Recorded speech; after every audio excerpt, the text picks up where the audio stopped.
Tumutunog na sa Korte Suprema ang issue ng mahal na garbage fees sa Maynila. Narito ang exclusive politika update ni Hannah T. Pinawawalang bisa sa Korte Suprema ang bagong singil sa basura sa Maynila. Isa sa mga dahilan, tila ginagamit daw ang bagong garbage fees para bayaran ang mga dati ng utang ng lungsod. Laman niya ng Petition for Certiorari and Prohibition na inihain ni John Barry Tayam laban sa pamahalang lungsod ng Maynila, City Council at kay Mayor Isko Moreno, kaugnay ng city ordinance nila sa bagong garbage collection fees.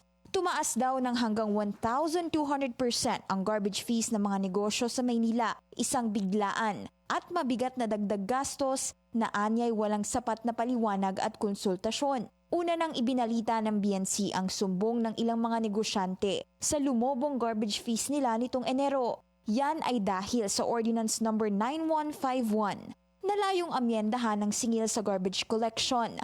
Bunsod daw ng pagdami ng basura, lalo na sa commercial at industrial establishments, pagtaas ng hauling cost at actual expenses nila sa serbisyo. 2013 pa raw kasi nang huling ma-update ito, sabi sa ordinansa.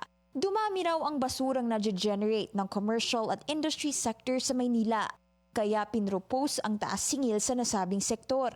Tinawag noon ni Manila Mayor Isko Moreno na malisyoso ang aming report tungkol sa natuklasan ng BNC na may mga naiwan siyang utang sa termino ni dating Manila Mayor Honey Lacuna bago pa man lumitaw ang garbage collection fee issue.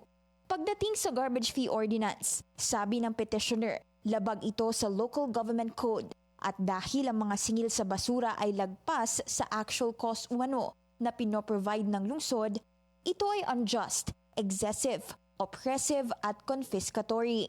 Hindi po ako residente ng Manila pero ang aking legal standing po ay isang concerned citizen gawa na ang issue po sa basura ay may kinalaman po sa environmental health. Hinihingi sa petisyon na ipatigil agad ang paniningil at ideklarang illegal at unconstitutional ang nasabing ordinansa sa Maynila. I also pray for special raffle para mabilis itong process, matingnan, masuri ng korte. And nag-ask din po ako ng temporary restraining order na sana mabitawan or maipatupad ng korte before February 13 kasi nag-extend pa ang business permit renewal and assessment up to February 13. Binigyang diin din sa petisyon na ang ordinansa ay may pure questions of law kaya diretsyo na itong idinala sa Korte Suprema, imbis na sa mababang hukuman. Hindi raw nasunod ang due process at wala raw maayos na publication at malawak na public hearings bago ito ipinatupad. Giit din niya, ang biglaang taas singil ay arbitrary at oppressive at hindi na raw simpleng regulatory fee kundi nagiging confiscatory na. Ipinunto rin sa petisyon na sa ilalim ng Ecological Solid Waste Management Act, may hati-hating responsibilidad ang barangay at lungsod sa paghawak ng basura. Nilampasan daw ng ordinansa ang limitasyon ng batas dahil ang lungsod ay may kapangyarihan lang daw sa koleksyon at transport ng non-recyclable at special waste, hindi sa lahat ng uri ng basura.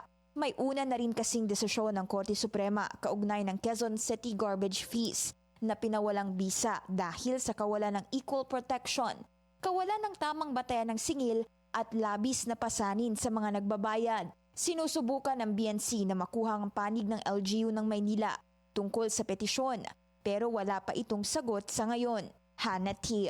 Bilyonaryo News Channel.